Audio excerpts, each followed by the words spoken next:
Yeah. Uthi ngike ngamfonela usisi, ngike ngamfonela impela. Wathi uba umkhwanaza then nihlangane. Nakathi nihlangane le ini wathi wangafuna la chaza into kanjalo yabona. Bhuti omdala. So uthi kwaxakeka ke naye ukuthi ngabe kumayelana nani. Okay ngane yakwethu, ilula ke leyo nto.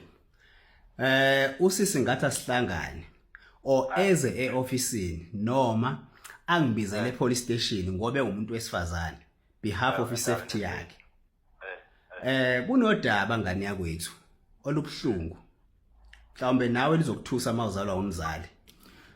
Uneli Manana makuyena una 51 years. Into eyenzekile uneni usisi lo khuluma ngaye kunomamncane wakhe efamilini.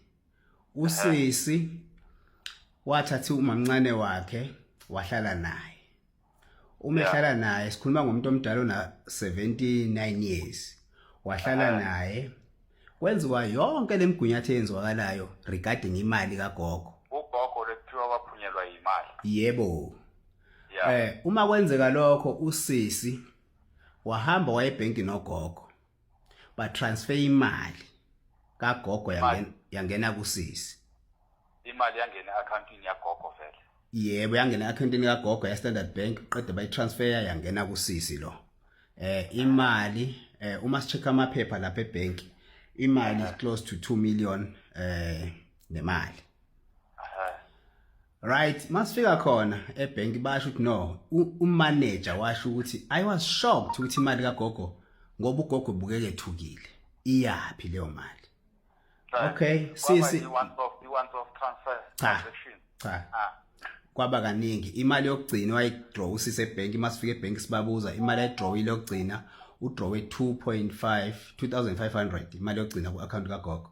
Bathi ngeke sikwazi ukuthi simfreezele ama account. Into esizoyenza sizoxhumana nelokhu njani.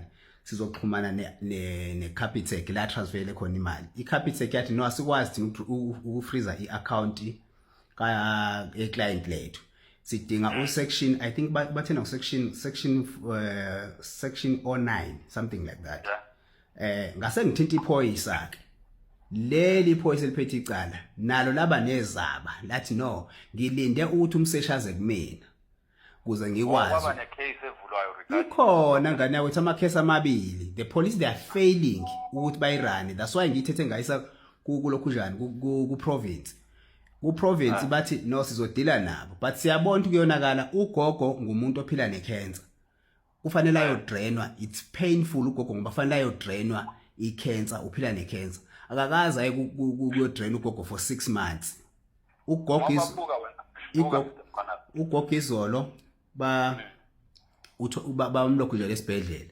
Ngase ngithi mina kuyena wangithreathela usisi wangithuka ngathi cha ma uyangizala ngikwazi ukwenza lento oyenzayo. Wangiblock. Ngazama ufonela ingane yakhe manje kusini today ukuthi ngikhulumisane naye ukuthi no ngicela ungikhulumele noma wakho. Lento lena nifuna ukudingida lona lo silungise lento ngoba it's very painful. Usisi uthuka ifamily yakhe uthuka wonke umuntu akafune kuzwa. Ngathi mina okay kulungile. Into esizoyenza ngomsombuluko. Sizoba ugijima nje eze lapho lalela ugijima nje eze police station sithela Monday ezumkhonto wesizwe we are not going to able to live ugogo kanjalo. Ugogo ngisho engahamba emhlabeni we need ipeace yabantu abadala ngoba lezi ingane iqola abantu abadala.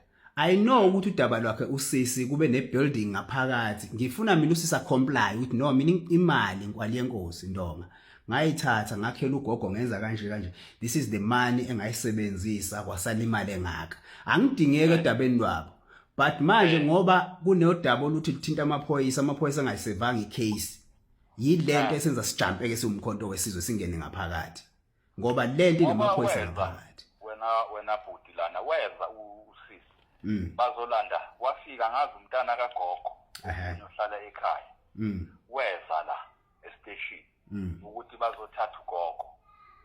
Yabona earlier this year bazothatha ugogo kulusisi lo. Yeah. And then nabafika kudaba la khona weza nawo amaphepha ayewaphethe usisi lo. Bayikhuluma ke indaba yemali. Indaba yemali wabeka ukuthi okay right. umakhele ugogo empumalanga ngathi yini inhlazatshe no longer sure. Then nakaveza zonke izinto ukuthi wami ngisimale kangaka ku build it ukuthi balethe material ugogo kwaba nemali angaze ngangabo 150 and then ukuthi athengele ugogo ifurniture and then uthi lena nenye yasherwa yingane amanga ingane ngathi 1 point something or 1.1 yaya ingane into engazathi ba kanjani. Okay, angiyilungise leyo bhuti. Ingane ekhona zikagogo ifikile nazo because sikhuphulile emakhaya zafika ingane. Kwashe rusha imali lezi ingane zathola ngathi ngo100,000 before imali iya kusisi. Imali ya kusisi kuhamba u2 million kusisi. Usisi engakhuluma mama kumdala umama. Ngihambe ngaye ebank mina ngiyenza into nginganayo ilokhu njani ngingaqalanga ngayilandela. Yasho yonke lento. Ungayilandelanga umnyombo wayo. Leyo mali leyo ya transfer ingane zikagogo uyanitshela ukuthi uyilandele wayilanda usisi walandela ingane kagogo wathatha ulokhu njani 106,000 nakhona uyanichazela 106,000 yebo ethi ubhadala lawyer ukuthi imali kagogo iphume leyo 2 million. We still investigating that umkhonto wesizwe engakhohlwa usisi ukuthi uqondane nabo Gabadiya ngoba naye uGabadiya. So manje umuntu esimfunayo sesifuna ilawyer lena besebenzisana nayo ukuthi imali kagogo iphume. Sengitholile ukuthi kunephoyisa ukuphi lapha eHebra sebenzisana nalo elimdrive imoto njengamanje babhizi bapheka yonke lento. Mnewethu ngingachithela isikhathi sakho usisi mina into engidinga kusisi angifuni ungena entweni zemndeni because ngiyazi imndeni nokuxabana kwayo. Ngifuna comply ngayo yonke into ukuthi wenzani imali kagogo ugogo kuze namhlanje ugogo engavuke shonile ugogo kusasa. It's very painful ngizokutshela le nto leyo. Tamba kancane sorry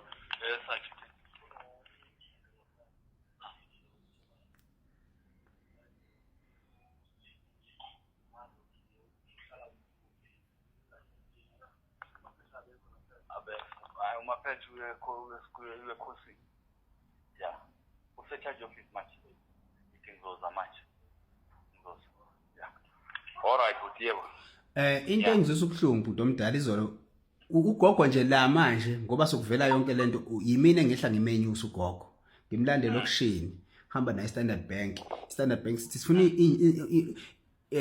ama fingerprint kagogo into engizisa ubuhlungu bhuti omdala mseshu noma angazi ngizokubiza ngomphathi ngomhlonisho mhlonisho into engizisa ubuhlungu ipasa likagogo alinayo fingerprint ezuyiphoyisa alinayo fingerprint ipasa likagogo kodwa wazi lithe ayebanki bafike baginqisa ugogo eyithupha bamsayini so X kungane epasini lakhe kungenalokho nje uma ngibuza management uthi nina nikubona ikhona iqhaza manje ukuthi thina ifootage sinayo silinde usection silinde isection 509 ukuze sikwazi ukurelease ifootage ngeke siyirelease kunina ngayi understand singabanga umsindo please comrade asibuyele emuva ngalifonela iphoyisa uyihambisa nini ilokhu njano mphathi ophethe case untombazana wangabona untombazana ukuthi mina ngibhizi ngemva kwakhe ubenga understand angangi-understandanga na today icase kagogo it's almost I think it's almost 6 months ayikazihlale court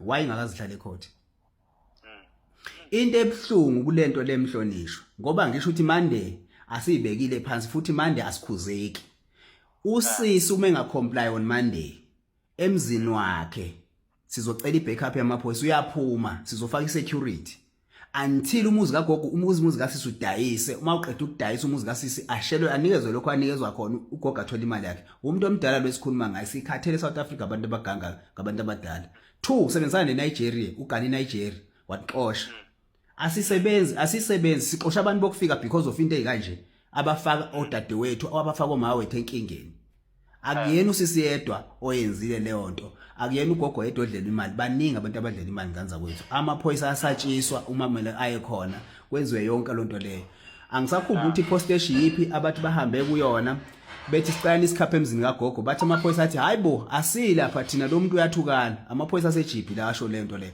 uma ningamaphoyisa umuntu ezoreport into nithatha siphi isinqumo why fanele nisabe